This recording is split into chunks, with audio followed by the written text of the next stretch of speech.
So it looks like the San Francisco 49ers and Deebo Samuel are starting to have some issues. Deebo Samuel seems to be trying to force his way potentially out of San Francisco, with him a few weeks ago removing the team from his Instagram bio, which NFL players seem to like to do now when they're in some kind of contract negotiation, which is funny to see happen. But Deebo Samuel now seems like he may want to be traded. So it came out here from Adam Schefter saying, San Francisco would pay Deebo Samuel today, tomorrow, the next day.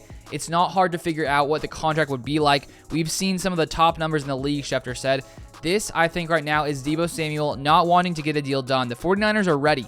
Deebo Samuel is the one who has put a halt to everything for right now. So Adam Schefter basically saying the San Francisco 49ers are ready to get a deal done with Deebo Samuel, and Deebo Samuel seems to be the one that doesn't want to get a deal done. Part of me is wondering, okay, the San Francisco 49ers probably offered him some kind of contract extension that Deebo Samuel feels like he's being underpaid, doesn't feel like it's enough money, and maybe San Francisco isn't willing to go higher than that, and so now Deebo Samuel seems to, not be wanting to accept whatever deal the 49ers could potentially have offered. It also came out on Facebook. His brother, Deebo Samuel's brother, was basically saying, we're trying to get out of, or we're going to get out of San Francisco, later coming in and saying it was a joke, but who knows if that's really true. He sort of just maybe got found out. He probably thought no one would ever see that on Facebook.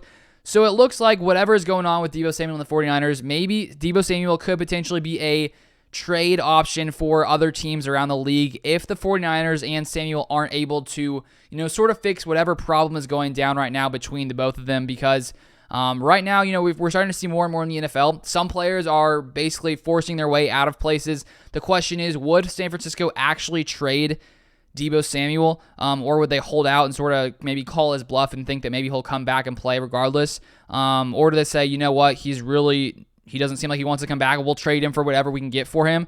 Because I think if you're the 49ers, you definitely do not want to lose Deebo Samuel. If you take a look at his stats last season, 77 receptions, 1,405 receiving yards, 7 touchdowns, I think 7 touchdowns receiving, and then he also had 8 rushing touchdowns and 364 rush yards. So he is definitely a dual threat. He can play in the backfield as well as a receiver. But even if you took away his rushing ability, he is still one of the, I'd say, best wide receivers in the NFL when it comes to when we look at his production solely from this past season. So it really seems like Deebo Samuel wants to make that money. He wants to make it now because he is a guy who is playing so many snaps. He's running the ball, he's catching passes, and you never know what could happen. He could go down with an injury in the next season and then lose out on his, next big contract. So it really seems like right now, I think Deebo Samuel basically just wants to get paid.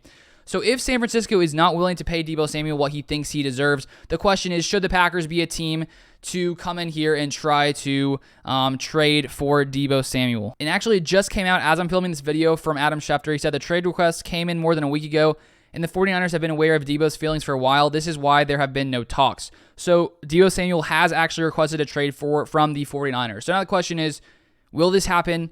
Which potential teams could be interested in Deebo? I feel like lots of teams around the league will be interested in Deebo Samuel. And so if we look at the Packers, I know right now with this Deebo Samuel situation, with the Packers still, needing some more wide receiver help, lots of people have been talking about Deebo Samuel and the Packers. If you look on Twitter, I just looked a little bit earlier searching Deebo Samuel Packers, and there's like 3,000 tweets with Deebo Samuel and Packers in the past hour. So lots of people are starting to think, okay, should the Packers come in and bring in Deebo Samuel? And when we look at this situation, we of course just signed Sammy Watkins to like a 1-year, $4 million deal with lots of incentives. We of course lost Davante Adams, and so I think some people could think, well, we traded away Davante Adams. It's unlikely we come in and pay another receiver big money. The thing is, the Packers were willing to pay Davante Adams. He just decided to choose the Raiders over the Packers.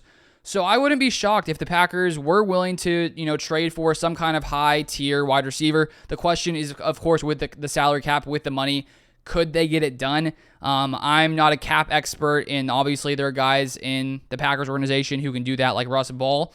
And so I don't exactly know how they could get the money to work. I'm guessing they can. We've seen so many teams come in and sign players where you're like, wait, do they really have the ability to? And then we see, yes, they were able to. We saw the Rams come in and sign Odell Beckham Jr. But could the Packers pay him 20 whatever he wants, 20 something, 25 mil?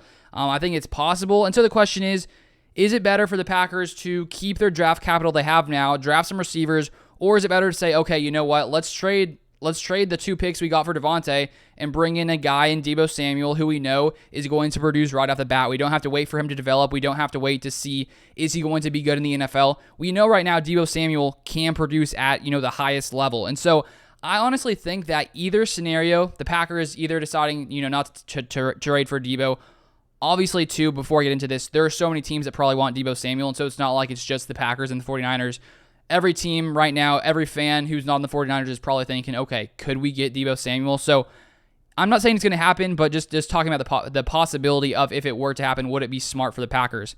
This is the way I see it. So you get the certainty in Deebo Samuel if you decide to trade. Let's say the Packers traded a first and a second for Deebo Samuel, because I think lots of people do see Deebo Samuel as one of the best wide receivers in the NFL. I was actually watching Jalen Ramsey in an interview yesterday, and he said his top 3 receivers are Davante Adams, Tyreek Hill, and Deebo Samuel. So I think Deebo Samuel does want to get, that huge money. We saw Davante, 5-year, $140 million, Tyreek Hill, 4-year, $120 million, Stephon Diggs, a 4-year extension worth $104 million. So it really seems like Deebo wants to make $25 to $30 million. So we can trade a first and second round pick potentially for Deebo Samuel. We get the certainty of him coming in right away.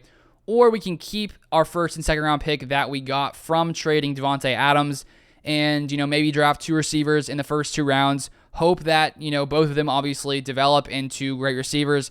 Maybe it takes them a couple of years. Maybe it doesn't.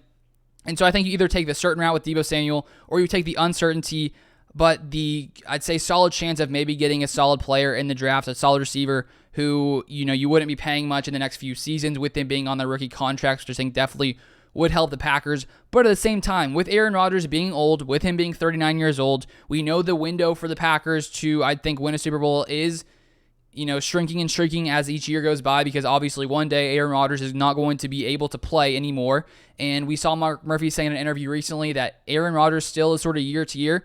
What if after the season he decides to retire? I think it seems from his contract he'll probably play a couple of years. But what if, in the odd, let's say after the season, what if Rodgers is like, you know what, I'm actually done. I just can't do this anymore. I'm just done playing football. We probably would have wished the Packers maybe would have traded for Deebo Samuel if it led to a Super Bowl, clearly, because I think if you win a Super Bowl, I don't really feel like you would care what the Packers did. Like, honestly, I wouldn't. If the Packers won a Super Bowl and we were terrible for a few years, I honestly would not care. We just saw the Rams do that. We saw them, or they're not terrible yet, but we saw the Rams come in and trade lots of their draft capital for players that they knew they could get production out of right away.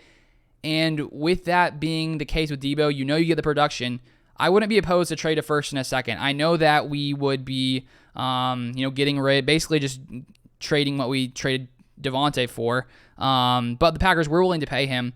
And so I wouldn't be opposed to it. If I got a notification on my phone right now that said Deebo Samuel was traded for the Packers for a first and second round pick, I would be fine with that. I would be fine. I would honestly be excited. Is there a party that says, okay, we could have used the first round pick and the second round pick on 2 wide receivers and maybe they'll be better and maybe they'll be cheaper? Yes, but there's lots of uncertainty there. So honestly, I think that either way, the Packers are going to be fine. If we trade for Deebo Samuel, great. I mean, I'm all for it. Why not? If the Packers can figure out the money and can figure out a way to still pay Jair, can still figure out in the next season or two a way to pay Rashawn Gary, to pay Elton Jenkins. There are lots of guys to pay, so I don't even know if this is possible when it comes to salary cap space.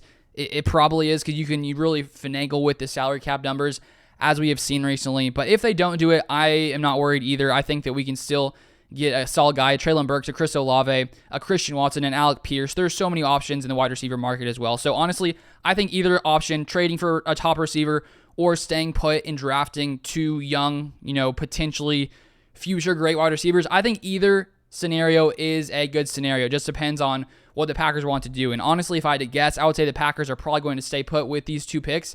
I don't see them, after signing Sammy Watkins for a 1-year, $4 million deal, I really don't see them coming in and making a big trade like this, but I would not be opposed. Either way, I think we're in a good situation. So I know that this is probably, there's probably 50-50 split on what the Packers should do here. I know, obviously, I feel like anytime you ask anyone, there's someone who wants to do it. There's someone who doesn't want to do it. There even is a question, of course, would the 49ers want to trade Deebo Samuel in the NFC to the Packers? I don't think they would be too worried about that. Obviously, you'd rather not trade one of your better players to a team in your same conference. But we saw that the Dolphins trade for Tyreek Hill with the Chiefs in the AFC. I don't think teams, if they're getting what they want in return, are opposed to doing that necessarily. But we'll see what happens. But thank you guys so much for watching. As always, if you guys haven't subscribed, feel free to subscribe down below for more Packers content like this. And if you haven't followed me on Twitter and Instagram, here they are right here. But thank you guys so much for watching, and I will see you guys next time.